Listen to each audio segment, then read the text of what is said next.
Eh bien, c'est parti, on est dans le café juste devant l'Alexander von Humboldt. C'est nos médias pour vous servir. West France. C'est parti pour l'interview dry. T'es prêt? Je suis prêt, chaud bouillant. Allez, c'est parti, à tout de suite. Bonjour Rai. Bonjour, salut. Yann Olivier à côté de moi, West France. Maxime, c'est nos médias, enchanté. Très heureux que vous soyez ici au Havre. La soirée hier s'est bien passée. Apparemment, vous avez passé une soirée assez longue.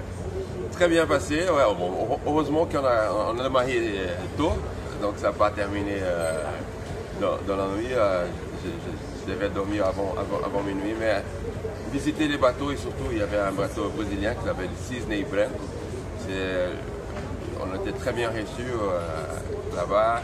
Et en plus, bon, les gens de Havre étaient très chaleureux avec moi. Bon, moi, je me sentais chez moi, là, dans le bateau brésilien qui recevait les visiteurs, les touristes français surtout. Et ils étaient contents, ça jouait la musique brésilienne. On a même vu le cocktail brésilien, le fameux cocktail brésilien qui s'appelle Caipirinha. Sur le Cisne Branco. Ouais. Sur nos followers, sur les réseaux sociaux, sur West France et c'est nos médias, on a fait une petite vidéo en vous attendant où on montrait à quel point on était fan du Paris Saint-Germain qu'on a découvert avec vous dans les années 90. Est-ce que ça vous ennuie pas, alors qu'aujourd'hui vous avez d'autres fonctions, notamment avec votre association dont on va parler, d'être associé comme ça à cette période foot, PSG et l'équipe du Brésil dont vous étiez le capitaine? Oui, c'est une période qui a marqué bien sûr ma vie, ma carrière, mais les années 90, moi j'étais capitaine de l'équipe du Brésil, on a été champion du monde en 94, et aussi le PSG 5 ans, de 93 à 98 au PSG avec plein de titres qu'on a gagnés. C'était une génération qui avait du charisme, qui a beaucoup marqué le football français à l'époque. Donc ça me fait plaisir. Les gens se rappellent toujours avec une façon affectueuse, avec des beaux souvenirs. Et c'est pour ça que j'avais quitté la France. Aujourd'hui, j'ai même la double nationalité.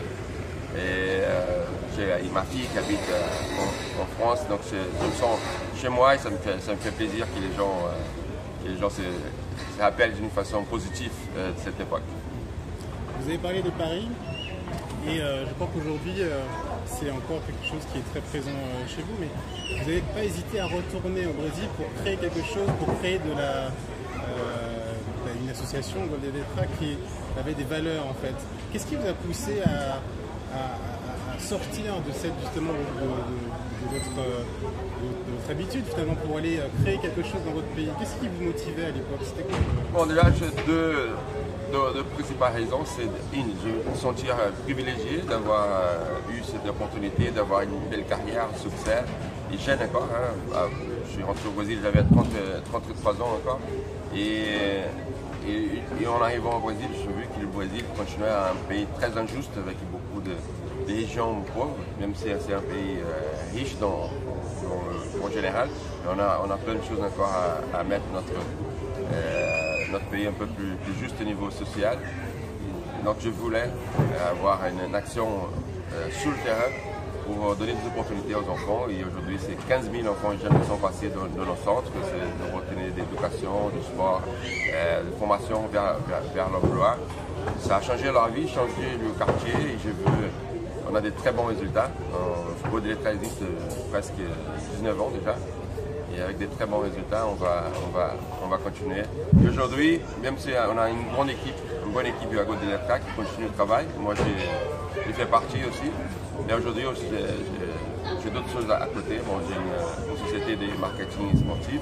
Et aussi, mon club au Brésil, São Paulo FC, m'a invité pour devenir membre du conseil d'administration.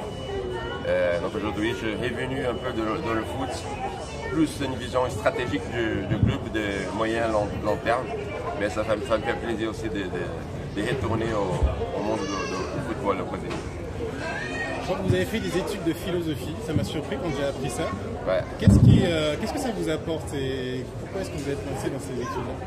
Pour les études des sujets de matière humaine, toujours m'a attiré l'attention, même pendant ma carrière. Au début de ma carrière, au tout début, quand j'avais 17 ans, 18 ans, j'étais à l'université d'histoire. Et en apprenant l'histoire, la philosophie m'a attiré aussi l'attention. Dès que j'ai eu le temps, j'ai pris des cours de philosophie. Bon, j'ai un frère qui s'appelle Socrates, ça attire aussi quelque chose. Mais c'est un sujet que ça m'a toujours attiré. La philosophie, l'anthropologie aussi. Donc j'ai pas pu faire des super universités à ce sujet-là, mais dès que je peux, dès que j'ai un temps, je prends des cours, je lis un peu sur les sujets. Je crois que la philosophie, c'est une façon de voir la vie, plusieurs façons différentes de voir la vie, l'histoire, pourquoi on est là, pourquoi on s'organise de cette façon. C'est des choses qui nous aident aussi à planifier notre futur et aussi, surtout, rassurer les idéaux qu'on a dans la vie. Et justement, ça vous a aidé à construire les idéaux de Goldeletra, donc votre association? Sûrement, ouais. Déjà, il y a les valeurs des familles qui m'ont poussé aussi à la fois au sport et l'éducation. Donc ça commence les valeurs de famille. Après l'école, j'ai eu la chance d'avoir une bonne école aussi qui m'a donné des opportunités. Et après, le foot, le fait de pouvoir voyager le monde entier, représenter mon pays, ça donne des opportunités d'avoir une formation plus complète et que j'ai voulu partager par Goldeletra, partager avec les gens qui ont moins d'opportunités que moi. Et on n'arrête pas d'apprendre. Hein. Je viens de finir mon master au mois de mai. Je m'intéresse aussi pour la politique publique au Brésil. Donc, il y a des choses encore à apprendre devant moi. Alors justement, une question sur l'avenir, c'est quoi le RAID dans 2 ans, peut-être dans 5 ans? Qu'est-ce que vous imaginez? Aujourd'hui, j'ai plusieurs activités pour continuer avec Goldeletra, toucher plus de monde. Notre méthodologie, Goldeletra a une importance aussi dans la mobilisation vers une meilleure qualité d'éducation au Brésil, un pays plus juste au Brésil. Donc c'est parti d'un mouvement Goldeletra.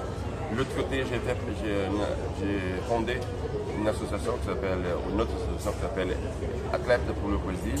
C'est pour aider dans la reconstruction de la politique publique du sport au Brésil. Je reviens dans le foot avec São Paulo. Donc dans 2 ans, en plus de ces côtés sociaux, j'espère pouvoir participer de cette reconstruction de mon club à São Paulo. C'est un des plus grands clubs au Brésil qui a un stade de 70 000 personnes privées, mais qui passe pour un moment délicat. Donc on m'a appelé, donc on va reconstruire aussi les statuts du club, les valeurs du club, on va rediscuter tout ça et faire que São Paulo redevienne le plus grand club au Brésil. C'est une de mes missions pour les prochaines années. Au-delà du sport, Goldeletra, c'est aussi une association, on va dire, sociale, qui a un but social très important.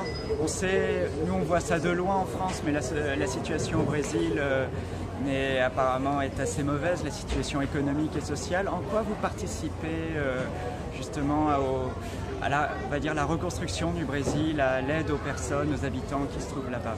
Le Brésil passe pour un moment délicat, mais en même temps qu'il fallait passer par là.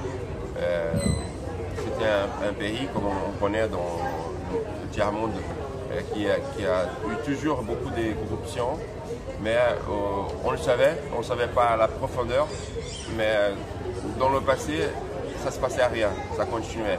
Donc aujourd'hui, même s'il y a une crise, aujourd'hui on a découvert cette mafia de corruption profonde dans l'État brésilien. Les gens vont en prison, donc la justice fonctionne, les institutions au Brésil maintenant fonctionnent, donc il y a plein des grands hommes d'affaires qui étaient mêlés dans la corruption au Brésil qui sont en prison, il y a des hommes politiques importants qui sont en prison, donc ça montre que les choses sont en train de changer. Donc quand on a une crise, il y a un mouvement comme ça important, bien sûr il y a un moment de transition, mais on aura les élections dans 1 an. Et moi, je participe de plusieurs mouvements de renouvellement de la politique au Brésil. Et à la fin 2018, dans un peu plus d'un an, il va y avoir des grandes élections présidentielles, des gouverneurs d'État de voisine, et on attend, et c'est ça que je participe. Je participe de pousser les gens du bien, les gens qui font un travail sérieux, qui rentrent dans la politique, les jeunes aussi, des nouvelles idées. Donc on espère que dans un an, on sera mieux, non seulement au niveau économique, mais surtout avec un renouvellement des cadres politiques développés. Et vous pourriez vous-même prendre une part active dans cette campagne? Directement comme élu, non, je ne me vois pas.